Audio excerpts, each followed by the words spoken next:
ex-lover's son comes to him 20 years later and says, hey, we have this beast in France, and you're the guy that's going to help me get rid of the beast. So this is the story of The Red Winter by Cameron Sullivan. This comes out in February. This is a dark queer historical fantasy, and in this book we follow Sebastian. Sebastian is a professor, but 20 years previously he was on the hunt of the beast, and so he's very well acquainted with the beast. But here's the thing, Sebastian has this little demon friend that is low-key, like, in his brain, can kind of control his body when he needs to.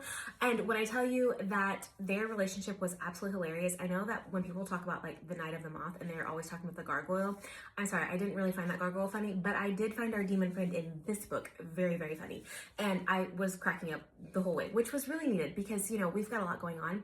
Anyways, Sebastian teams up with his ex-lover's son to go find the beast, and we are taken on an adventure. We have a lot of history in this book. This is a retelling, and we are just following Sebastian's journey. We have some time period jumps, so we get to see Sebastian before 20 years previously when he meets his ex-lover and what that looks like, and then in the present as well, and how they're going to defeat the beast. This was done really, really well. I do think that it was just, it was a tad wordy.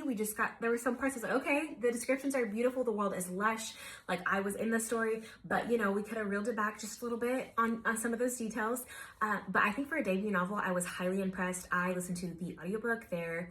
The narrators did a chef's kiss fantastic job. So I think that if you are into a dark historical fantasy with a subplot of romance that is devastating, then this is going to be the book for you.